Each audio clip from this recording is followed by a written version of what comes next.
Hello everybody and welcome back to my Let's Play of Star Trek Judgment Rites. We're answering a distress call sent on this planet, and we found a building that has unusual equipment that's been placed here a long time ago but for no seemingly purpose. And as we entered this room here, a vision of what looks like a demon appears as a manifestation of some kind of single-cell organisms that live inside this databank right here. So I'm about to talk with that organism and see why it seems to be the one who sent the distress call. Greetings, I am James T. Kirk of the USS Enterprise. What can we do for you? So, when do the wicked witches and goblins show up? Your emergency beacon and statement lead me to believe you see more of an emergency than exists here. Greetings, I am James T. Kirk of the USS Enterprise. What can we do for you? I am Visner of the Alphan people. Our race possessed this world and thrived here until the invasion by the forces of light. We are locked in a death struggle with them, for they desire our destruction. Do you aid them? No, we do not aid them. Wars and destruction are not things we value, Visner. Our prime directive prevents us from interfering in internal struggles. But at the request of all parties, we might negotiate a compromise. Forgive me, but I find that claim insupportable. This world, while grim, hardly looks like a battleground. Who is trying to destroy it? Wars and destruction are not things we value, Visner. You open yourself to confusion in speaking with Azra, but it is understandable that you want to hear his side before acting. My assessment of you suggests that most of you will fight the clouding of logic and will see through Azra's deception. Please report to me your success.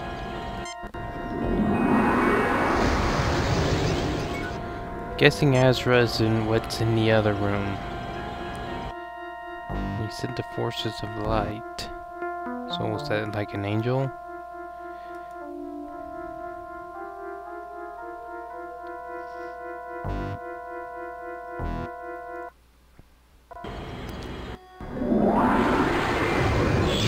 Greetings, gentle beings, and welcome. I am Azra of the Omegan people. You are the salvation we have long sought. Thank you for answering our summons. An angel! Actually, it is the projected image of an angel, Mr. Johns. Bam, bam. Jim, somewhere in that machine behind the portal are single-cell organisms. They have a healthy metabolism and long lifespan, but an extremely low rate of reproduction.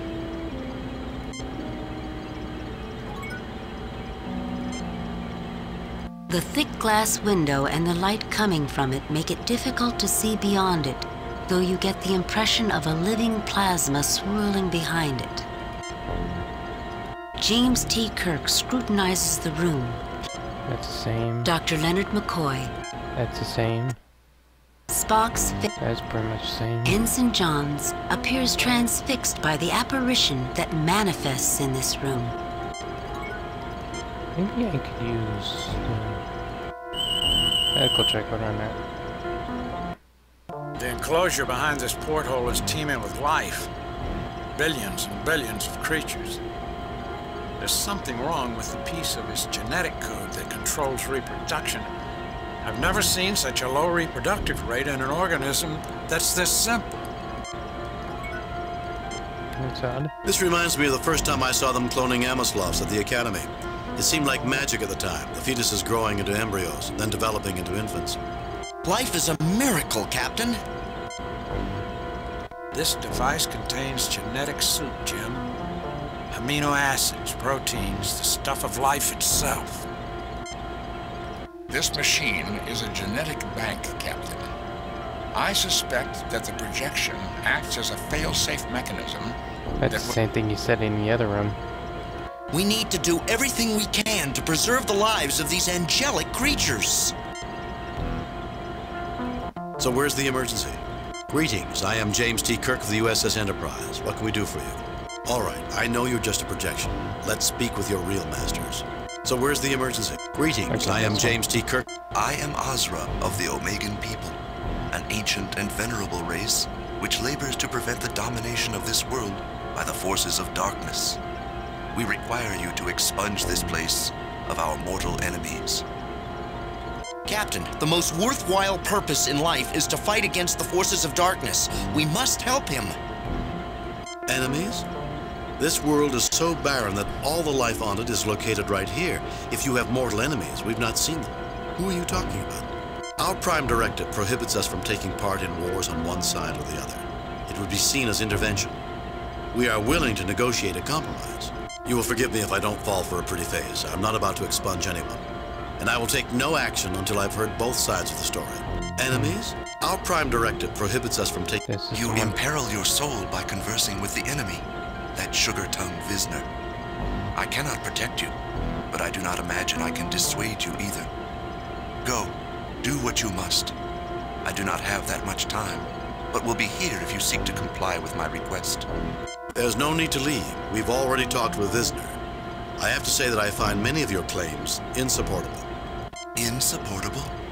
How can you defend a race whose very existence is based upon deceit and foul lies? Foul lies? Their position contradicts yours, but there are similarities. You dwell on your differences so much, you just can't see them. Frankly, Azra, Vizsla is quite rational and makes your impassioned pleas for genocide sound psychotic. For a being of goodness, you're rather bloodthirsty. Maybe you should try practicing what you preach. Foul lies. This is the one I think Their sounds position the best. contradicts yours, but there are similar... Captain, they're as different as angels and demons. Similarities? They are beings of shadow. They mock our perfection. They are our antithesis, created after we were to destroy us and our potential for good. You repeatedly proclaim yourself good and suggest you are morally superior to the Alphans. Why don't you act like it? If you're so perfect, how come you need our help? You said they were created after you were. How do you know that? You repeatedly proclaim... You said they were created after you were. How do you know that? We know we came first because that is what our sacred scriptures tell us. In the light we were born and commanded to shun that which dwells in darkness. This clearly tells us that we came first. Surely you can see that. Or is it that you have some other interpretation of the event that birthed the Omegans? Does your sacred scriptures explicitly say that no beings were created before you? Dare you suggest they came first? Let's see what we've got. 2 single-celled organisms, each incapable of survival on their own. One lives in light, the other lives in darkness. Each must live a limited and unstable life without the other. Captain, do you know what you're doing? Allow us to unite you again. Your combined strengths will make you a viable entity again. The persuasiveness of your arguments has opened for me a door through which I spy a future and a truth that I have long denied. You are correct. Perhaps being only half of a whole, I could not see the solution. Yes, I desire your help for my people. Help us.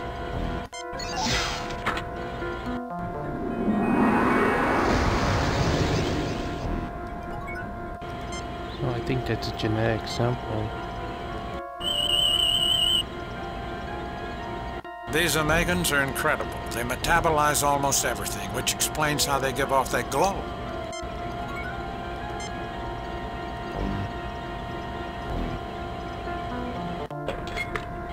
The sample dish feels warm to the touch.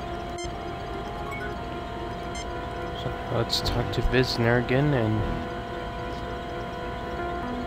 see if we can negotiate with him.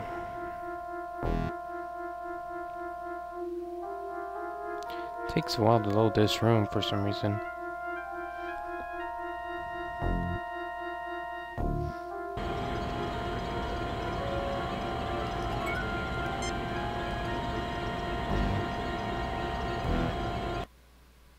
Maybe I should ask Spock to take a look at this.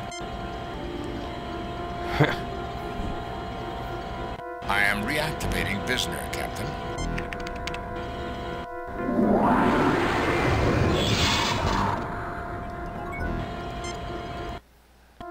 Was it not as I said it would be?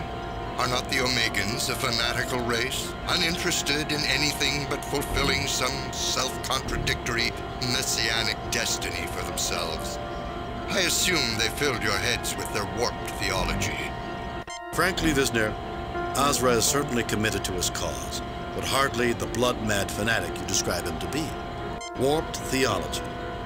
It is true they differ greatly from you, but your worldviews are based on common beliefs.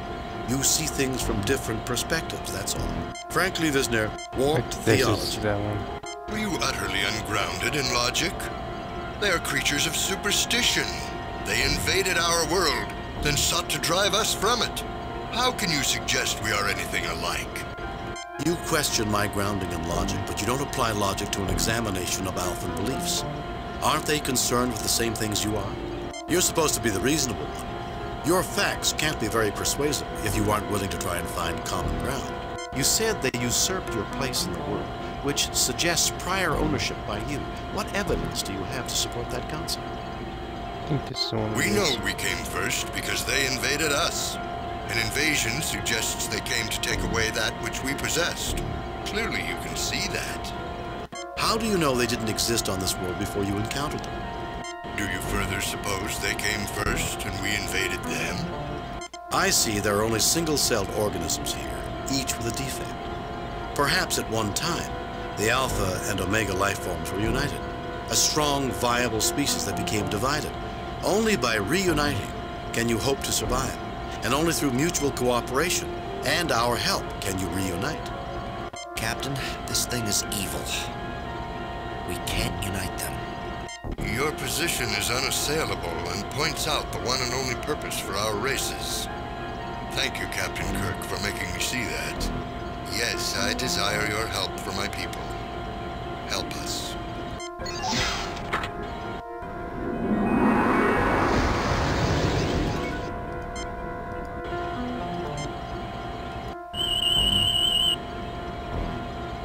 The glass-lined enclosure beyond this porthole is teeming with life. Literally billions and billions of creatures reside herein. The genetic pattern seems unusually stunted.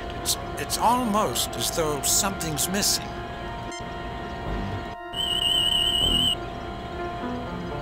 Boy, these Alphans are healthy little beggars. They're multiplying at a phenomenal rate.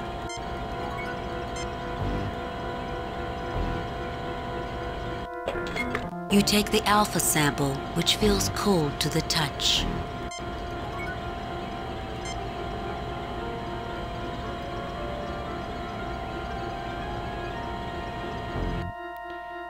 Okay. Now, before we can resequence them, I need to take this grime away, so...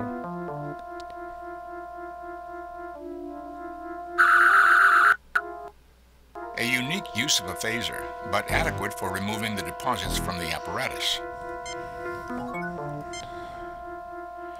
So let's sequence the Alphans first.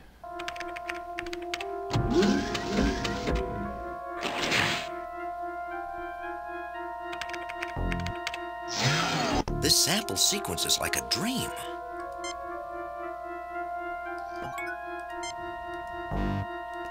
Now the Omega... No wait, these are the Alphans, the other ones are Omegans or something like that. I don't know why, but I could not get a good sampling. Ensign, let Dr. McCoy try that troublesome sequence. I can do the job, sir, if I can have some peace and quiet here. Mr. Johns, I think I'm getting a clear picture here of your difficulties. Do you realize that insubordination is an offense punishable by a court-martial? It looks to me that you're deliberately trying to mislead us. That's not a good career move. Calm down, Ensign. No one is criticizing you. I just need answers. Mr. Johns, I think I'm getting... Calm down, Ensign. No one is... I appreciate the offer, Captain, but I know what's right and wrong here, so I don't need your help. Ensign, I appreciate your situation, but this is not the time for philosophy. You have a job to do. Ensign, you are here as a genetic engineer, not as a philosopher. I expect my orders to be obeyed, and if you have a problem with them, I don't expect to be deliberately misled. I could really use a Tellarite security officer right now. Ensign, I appreciate your situation, but this is not the time for philosophy. You have a job to do. I need to talk some sense into him, not threaten him. You don't understand, Captain. Look at the Alphans and look at the Omegans.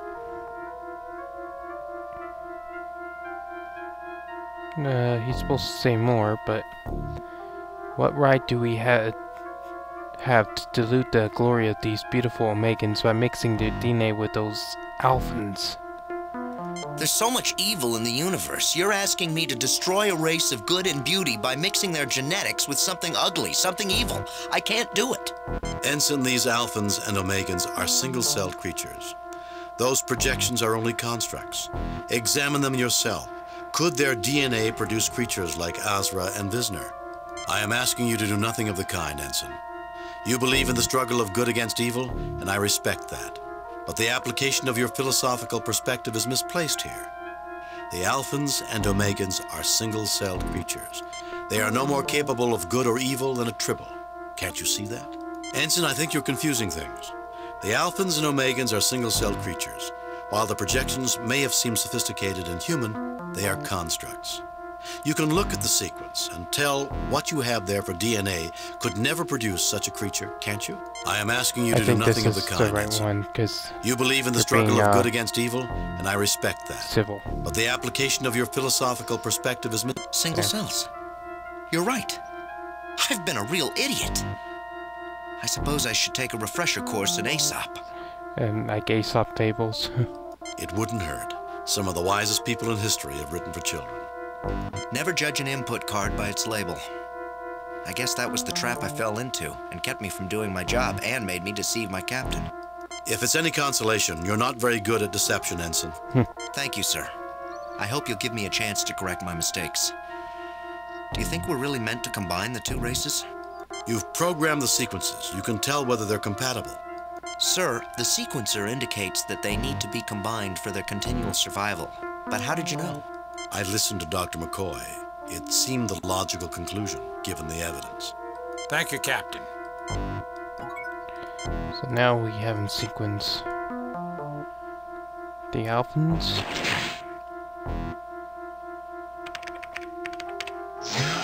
The alpha sample is sequenced, sir. No. Captain, we have to run a set of source samples through the sequencer before I can make a composite sample with the replicator. Oh, I think I had to sequence the Omegans again.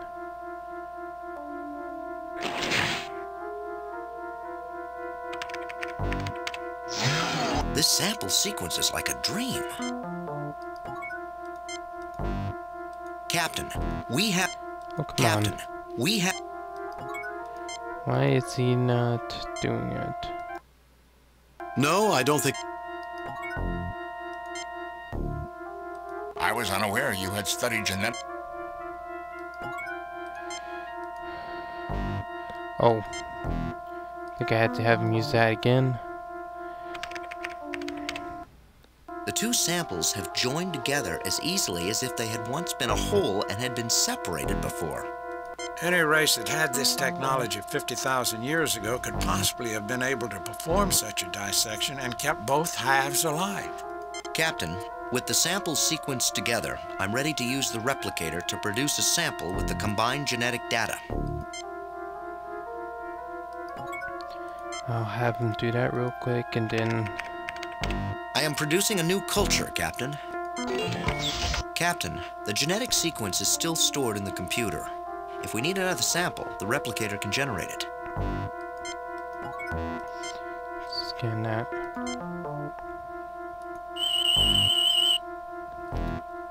These combined creatures have a triangular structure. These gammons have the energy efficiency of the Omegans and the reproductive rate of the Alphans.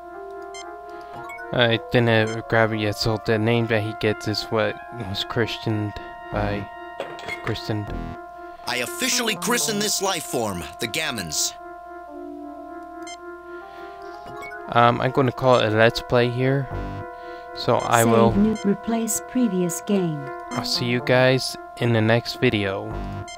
Bye.